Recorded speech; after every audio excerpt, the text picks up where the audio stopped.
Hey everybody, this is Castle coming back at you with a quick follow-up video talking about my DEH P9400BH head unit from Pioneer. First video I shot was just talking about after I had it installed, how it worked out for me. So in this video, just a quick follow-up to answer some questions from the posts, and then to tell you a little bit about my subwoofer that I got installed. So again, it's a Pioneer DEH 9400BH. It's new from Pioneer this year. Very reasonable receiver. And just to answer a couple of quick questions on the posts on YouTube.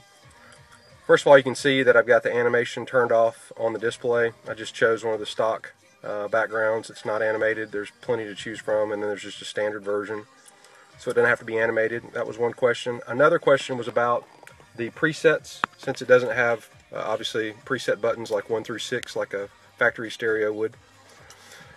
And that's real simple. Once you get your stations, your favorites programmed, then you can just search, and you've got 6 stations for your favorites on 3 different FM sets and 1 AM set, and you can either choose that way, or you can just toggle through with your steering wheel controls if you have those, and just hit the button and it'll toggle to the next station in the chain and just go 1 through 6. So that's pretty simple. So the other thing I did was I went ahead and added my subwoofer to it.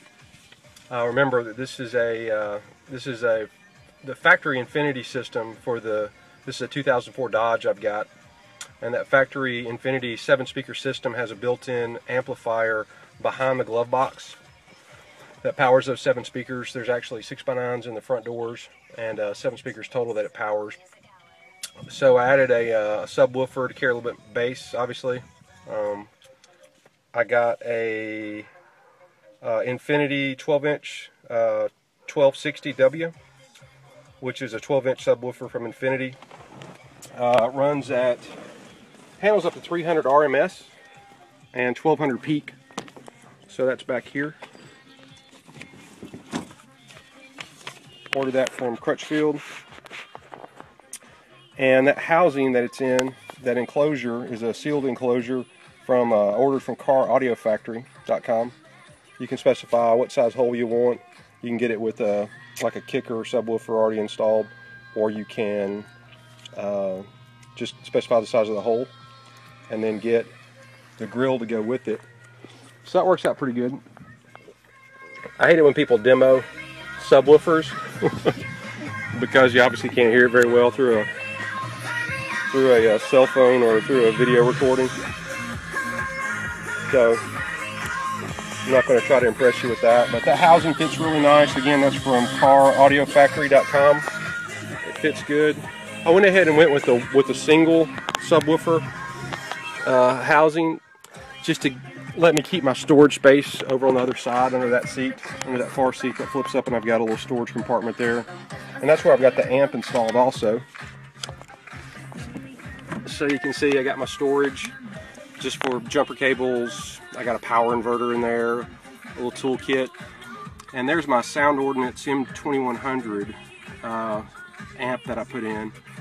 That's when you bridge the output for just this subwoofer, since it's a dual channel amp, when you bridge that, it gives you 200 watts at 4 ohms RMS. So it's a 300 watt RMS sub, it's a 200 watt RMS amp. So I'm not trying to break windows or anything, I'm just trying to get the full sound from the songs. So that does pretty good, and I got a little storage area there, so pretty happy with that. And that 12-inch sub does hit pretty hard if you want it to, so it's no slouch. And then this closes, and you don't even know it's there. So that did pretty good. I'm happy with it. So anyway, I hope that answers your questions. There's one more thing, since a lot of Dodge folks were posting on the video. So there's a lot of Dodge hits out there. I did want to mention one thing.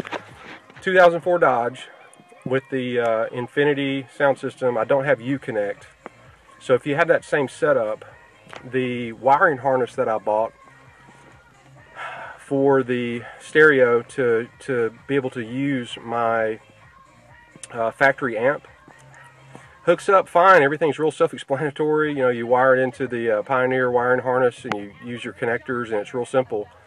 But there is a defect with that wiring harness, and I had to do a lot of research to figure out what the problem was. But basically, the red wire on that harness is supposed to be for AC power. So when you turn the key off, it kills it. Not constant power, but AC power is the red wire, which is typical. And for whatever reason, it is not. It doesn't kill the power when you turn the key off. Even if you open the door, the power stays constantly on that red wire when you use that harness the way that you're instructed to. So that's a problem, because the head unit keeps power constantly and it'll drain your battery. The other thing that was really annoying was when you take the key out and get out of the truck, the beeper goes off letting you know that the key's still in the ignition. The only problem is the key's not in the ignition, and it does that constantly.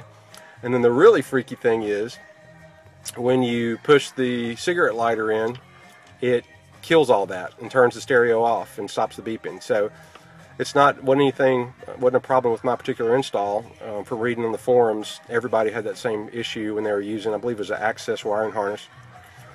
So all you got to do is just cut that red wire and just tap it into something that you know is AC only. And in this case, I just used the cigarette lighter.